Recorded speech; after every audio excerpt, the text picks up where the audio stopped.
Hello everyone and welcome to another spoiler talk, which I have not done in a while. In this video I'm going to be talking spoilers galore for Sonic the Hedgehog 3, and I will also be giving my thoughts and theories for Sonic the Hedgehog 4. First of all, I am so sorry for how long this video has taken to come out. Blame it on the 2 rounds of sickness and work-related stress, it has not been fun. And it's really thrown out my video calendar as well, but hopefully everything will be better now. So anyway, let's get into Sonic 3. First of all, I want to talk about my experience seeing this movie for the first time because I completely forgot to do that during my spoiler-free video. I had planned to see this on opening day, and as the release date was getting a lot closer, I did a little bit of research and I was looking on the app for the cinema that I normally go to, and I noticed that it was getting shown a day early. Wait, so I could see this before anybody else? Sign me up! So I pounced on it and I went to that screening instead. It was full of Sonic fans. There was loads of people with all the popcorn tins, there was people wearing t-shirts, there was some people who had brought along Sonic and Shadow plushies, and I was looking around at everyone and I was thinking to myself, was this like a special fan screening or something? So I sat down in my seat and I was looking up at the screen, and they had that sort of screensaver that they usually have before each showing. I don't really know what that's called, to be honest. And then something caught my eye. At the bottom of the screen it said,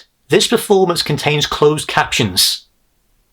What? So it turns out that the app had actually left that little bit of information out, so my first showing for this movie was actually subtitled. And I'll be honest, I was very worried that it was going to be in like a different language or have like audio description or something, but no, it was all fine. I'll admit it was a smidge annoying, but I can't really complain about that experience because, as I said, I was surrounded by fans and it was a great experience. And they were a hell of a lot more respectful than the Minecraft movie fans. But anyway, that was my experience with this movie, and I did go and see it again about a week or so later in Dolby Atmos. That was really cool, and I now own the movie on Blu-ray as well. Physical media, you can't beat it. So let's talk spoilers. So first of all, does Tom die? Yes, that was a genuine theory that many fans had. No, he doesn't, but he does get hospitalised after Shadow mistakes him for Commander Walters. Seriously, why were so many people convinced that that was going to happen? It's a PG movie aimed at families, they wouldn't go that far. And you know what? In my closed caption screening, someone who was sitting near the front, during the bit where they're in the gravity room and that rock from the ceiling is starting to slip and it's starting to fall towards Tom and Maddie, this guy pulled out his phone and started recording. Don't do that. I mean, it goes without saying, even though everyone does seem to need to be told these days, it's illegal to do that and it's an inconvenience to others. Put it away. And I am genuinely so glad that they didn't kill Tom off in that moment, because that video would have been all over the internet before anybody else had a chance to see it. So please, if you do go to the cinema to watch a movie, please put your phones away. Anyway, I also remember there being a load of rumours surrounding Kristen Ritter's character, Director Rockwell. In the film, you see that Tails has created these little devices that allow people to change their appearances. So there was a big rumour that Kristen Ritter would actually be playing a disguised Rouge the Bat. To be honest, I don't think that she would be the worst choice to voice Rouge, and I do think that Kristen Ritter was severely underutilised in this movie. But in terms of the overall story,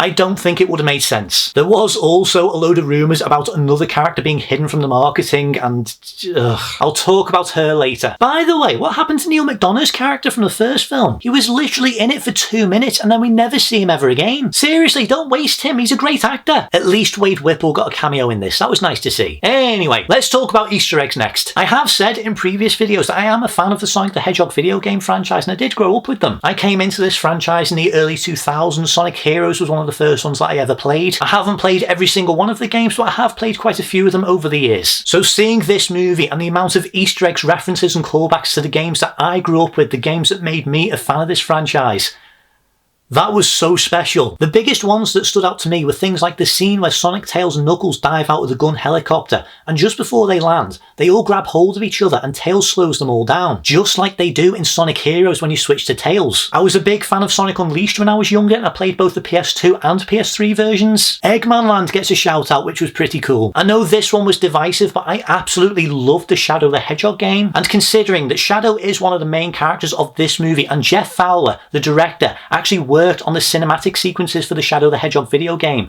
there are quite a lot of references and Easter eggs to that game. The more obvious ones being things like his bike, him using a gun during the Tokyo section. When he beats Sonic, they recreate the iconic shot from the I Am All of Me title sequence where Sonic faints. But then there's also things like during the opening sequence, Shadow takes out all of the guards in a very similar way that he does in the game. Shadow arrives in a meteor that looks a lot like the Black Comet. Plus, and the amount of people who haven't mentioned this, Shadow is actually being held captive at the beginning of the movie movie in a place called Prison Island, and that's actually a level from the game. That was really cool. And I've got to mention, I love that Shadow actually has the power inhibitors on his wrists. They're not just rings on his gloves. That was such a cool detail. But as I said in my spoiler-free video, this movie is a love letter to Sonic Adventure 2. That's the game that Shadow debuted in. And there are so many references to that game. Not only how they go about adapting Shadow's origin and backstory and having the Eclipse Cannon be the finale, but little things like the gun robots from the finale being directly from that game, Knuckles being terrified of ghosts, which references the King Boo stage, the Chow restaurant in Tokyo that actually does get referred to as a Chow garden, which does beg the question of how it is that they're going to adapt Cream and Cheese if they ever get introduced. As funny as it would be seeing Cream running around with a 6-foot Chow,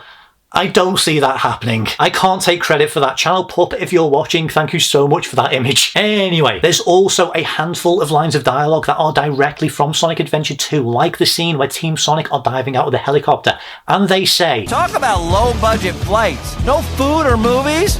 We're out of here." "Talk about low-budget flights. No food or movies. I'm out of here." That was so good! Plus, we do get a few callbacks to the Faker exchange between Sonic and Shadow. Even Eggman and Gerald get in on it as well. There's even a load of musical cues too, which I will properly talk about a little bit later on. Oh, we shall talk about them. And speaking of Eggman Robotnik in this movie, I don't know if this is just meant to be a reference to the scene from the video game, or if it's meant to be a subtle wink to the meme, but I love that he got to make his announcement to the world. Now, I was a little bit confused when he says it's his final live stream, but there is actually a few deleted scenes to clear this up. Apparently, Robotnik became a live streamer after his recovery, and there was meant to be a running gag throughout the movie where he'd constantly keep bringing out his camera and updating his fans. So that's why. There is actually a deleted scene that does show Eggman's recovery after the events of Sonic the Hedgehog 2, and I think they should have left that in. And it's pretty funny too. Anyway, I feel like I owe everyone who is watching an explanation for what the meme is. I haven't seen any other YouTuber actually say. So here's the answer. You might have heard Sonic fans joking about Eggman having an announcement to make and pissing on the moon. And quite rightfully, you might think it's a bit of a weird thing to say. But there is an origin for it, and it comes from a YouTube channel called Snapcube. Snapcube is a channel that is mainly dedicated to streaming and gaming. But one thing that they are well known for doing is fandubs. Fandubbing basically does what it says on the tin. It's basically a load of fans getting together and doing redubs of the audio and sound effects from games and movies. And what Snapcube do is they do a full-length video fan dub, usually the cutscenes from a video game, with the catch being that it's all improvised and it's all done in one single take. And the ones that they are most well known for are the Sonic videos. They haven't done every single one of the games, but the ones that they have done can be pretty funny. My favourite one is easily the Shadow the Hedgehog video, more specifically all the bits with Black Doom. But this particular meme originates from their dub of Sonic Adventure 2, and it is a genuinely funny exchange between Shadow, Rouge and Eggman that I do not feel comfortable repeating on this channel, but that is where the meme comes from. It's this argument that builds up and culminates with Eggman making an announcement to the world, calling Shadow names, comparing dong sizes, and pissing so high that he pisses on the moon! I can't do that speech justice, but if you have never seen it before, I would highly recommend giving it a go. I'll even link that video down in the description, go and enjoy it. And now back to this. Now, I did say earlier that this movie does adapt Shadow's origin story and the Eclipse Cannon does factor into the finale, which does beg the question, does the bio-lizard appear in this? Kind of. During a flashback with Shadow and Maria, there's a scene where they've made a makeshift tent and they're watching an old black and white monster movie. Now at first glance, it does look like maybe it's a Godzilla film, but if you look closer, you can actually see the cables and wiring on its back, and yes, that is meant to be the bio-lizard. So while it is a shame that it doesn't appear in the big finale, even though it wouldn't really make sense, I did appreciate that they do have it appear during that sequence and having it be a part of Shadow's origin story and how he thinks of himself. What did surprise me about this movie is how well they adapted Shadow's origin story and how much they expand on his relationship and friendship with Maria. It's handled with proper care and sensitivity, and I loved seeing Shadow and Maria interacting and actually being friends. It felt like a mix of the Dark Beginning shorts that were released online and the Project Shadow fan film that came out a few years ago. Both of those are absolutely incredible, and I would highly recommend checking them both out if you can. But even with that said, they do make a few changes to this story. Things like Shadow no longer being a creation of Gerald and Black Doom, he arrives in a meteor. In fact, there is absolutely no sign or reference to Black Doom in this movie, but that's not to say that he had absolutely nothing to do with Shadow's creation. More on that later. Maria is no longer dying, the gun headquarters is now on Earth, not on the space colony arc, and Maria's death is accidental. Now, I was wondering how it was that they were going to adapt this scene in the movie, because a kid getting shot and killed deliberately, is a bit dark for a family film, but I am glad that they did find a way around it, and having Commander Walters actually trying to intervene, that was a really smart idea and it does work very well. And I'm happy that they actually keep Gerald as a villain in this, and Jim Carrey's performance in the scene where his whole plan is revealed and it turns out that he's going to annihilate the Earth. It's absolutely brilliant. I did quiz how it was that Gerald actually survived the explosion that kills Maria and how it is that he's still alive in the present day, but it has been explained by the director that the reason for that is because he still has the quill from Shadow. It still doesn't explain why it is that Commander Walters says that Gunn was formed after the events of the first movie and not 50 years ago, which this movie claims. That is a bit of a plot hole that I do think they need to explain. Anyway, let's talk about the music. As I said, this movie is a love letter to Sonic Adventure 2 and features a lot of references and callbacks, and this absolutely includes the music. One of my biggest complaints about the previous two movies was the lack of video game music, but in this movie, Tom Holkenborg, the composer, really stepped up to the game. In this one, firstly, we do get a reprisal of the Green Hills theme that was featured in the first movie, the piano version. When Sonic wins the race against Tails and Knuckles, we hear the Stage Complete jingle from the early 2000s games. There's a little bit of the last scene event music used towards the end. Eggman's theme from the 2006 game gets used when the Eclipse Cannon is rising out of the Thames, which made me so happy. That soundtrack I have always said would work well in a movie. Plus, and I didn't catch this at first, when Sonic is racing through London, we do get a version of Escape from the City. That was awesome. But it isn't just musical cues from Tom Holkenborg in this movie, there's quite a few songs that pop up as well. And let me tell you,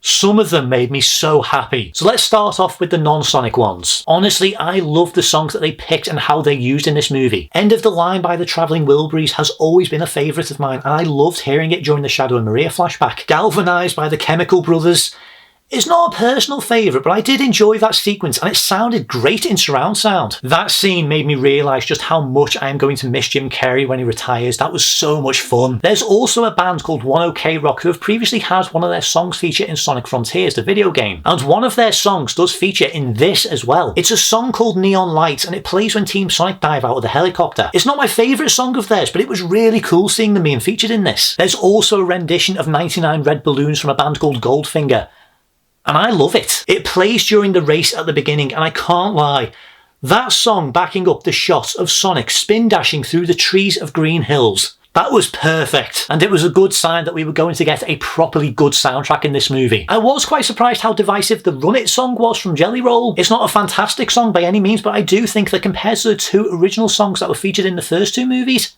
this is my favourite. To each their own, I guess. Admittedly, I actually did quite like the end credits, and it turns out that the 3D character models that they use in the end credits are the actual ones from Sonic the Fighters. That's one of the games that I have played, and I remember it being quite hard. I played as a character called Bean the Dynamite, if any of you remember him, because he was the only one that I could actually win with. Anyway, but yes, there actually are some songs from the games that do feature in this movie. The first one being Eggman by Paul Shortino, but rather hilariously, it only plays for less than a second. It's Robotnik's ringtone and it gets played when the Eclipse Cannon is rising into space. It's played long enough for fans to pick up on it, but it is disappointingly short. But they absolutely made up for it with the rest of the finale. Not only do we get to see Sonic going super again, this finale sees Shadow going super form too, and they both clash in a full-on Dragon Ball fight that spans the globe. It's spectacular. And then when it all calms down, we get this honestly beautiful scene and a quiet moment between Sonic and Shadow where they talk about the cost of revenge. And I love that shot of the two of them on the moon overlooking the Earth. Then they decide to put their differences aside and work together to stop the Eclipse Cannon. And the song that kicks in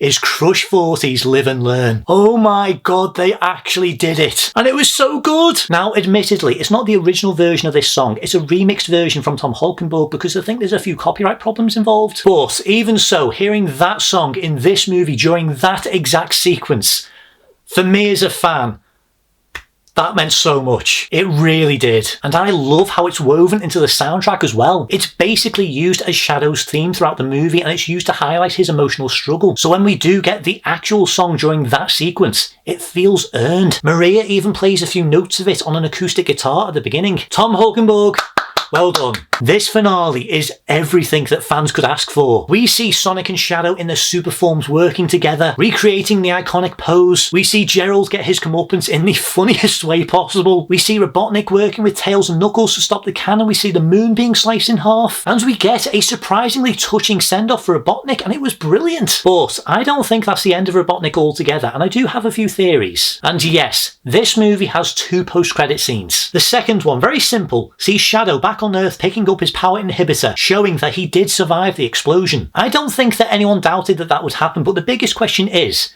that genuinely Shadow, or is that a clone? And this all depends on how closely they follow the games, because in the games, post Sonic Adventure 2, Shadow has actually died, and you're playing as his clone. And they do make a few references to cloning in this movie, but we'll have to wait and see. But we also get a mid-credits scene, and it's a surprisingly meaty one. In it, we see Sonic, who has severely overshot his goalpost from his race and ended up in New York State Park. But just behind him, we see a blast of lightning, and in true Terminator fashion, we get the live-action debut of Metal Sonic, and he looks glorious. And after a little tussle, it turns out that Metal Sonic is not alone, and there are loads of Metal Sonic drones all around the area, and they all jump at Sonic and go in for the kill. And I legitimately thought that the scene was going to end there, but no, the movie has one final surprise up its sleeve, and let me tell you, my audience went nuts, because we also get the big screen debut of Amy Rose. They finally brought her in. Now, I don't think they've completely settled on a design for Amy just yet, because she is mostly shrouded in a cloak, but what we do see of her, including her Pico Pico hammer,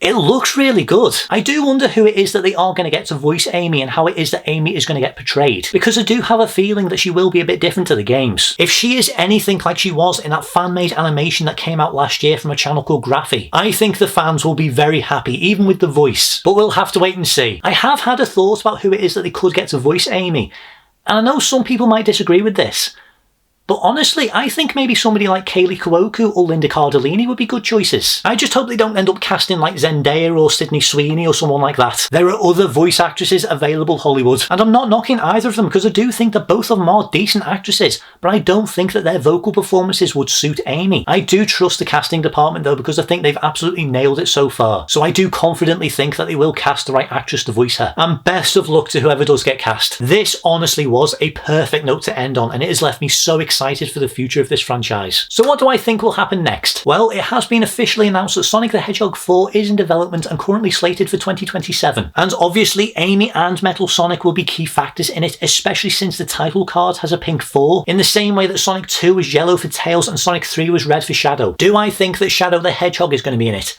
No, I think that he's going to be off doing his own thing, either in his own movie or a Paramount TV series, possibly with the focus of where he comes from. I would love to see them adapt Black Doom, and I would love to see them adapt the Black Comet invasion. Whether they will, I couldn't say, but Shadow's origin is left pretty mysterious, so it is possible, and they could quite easily still have Black Doom be the one who created Shadow. But as for Sonic the Hedgehog 4, I do have a few ideas. Some ideas based on things I've heard and some from me. The biggest theory that I keep hearing is that Sonic the Hedgehog 4 is going to be a loose adaptation of Sonic CD. And if that's the case, then Sonic 4 is going to deal with time travel. That game, while also being the introduction of both Amy and Metal Sonic, so it would line up, was built around time travel, and Sonic was able to travel both to the past and the future via goalposts. And then we also had some concept art that was released not so long ago that sees a world in which Eggman has taken over and Metal Sonic is by his side. So while I do think that it will push what it is that they can do in these movies, it does seem to be what it is that they are setting up. And I do think that Robotnik will be making a return.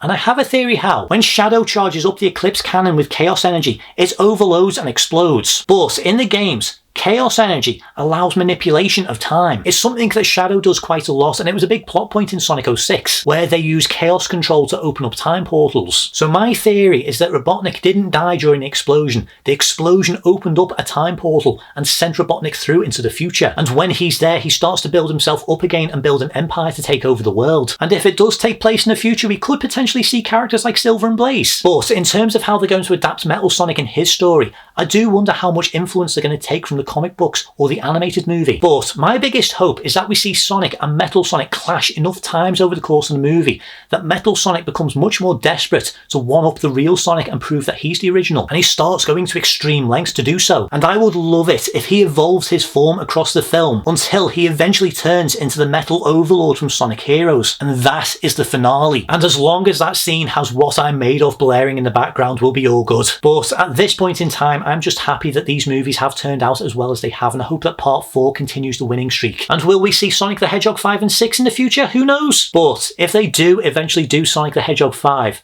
I would love them to adapt the Chaos story, but we'll see what happens. Right, that is pretty much everything I want to say for this video, so if you have watched this video, thank you very much for watching. If you enjoy this content, please be sure to like, subscribe, and hit that notification button. If you have seen Sonic the Hedgehog 3, let me know down in the comments what you think about it. Plus, if you have any suggestions for any future rewind reviews you would like to see me do, let me know down below. And let me know what your hopes are for the future of this franchise and who you want to see voice Amy. I'd love to hear from you. But until next time, thank you very much for watching, and I shall see you in the next video. See you guys.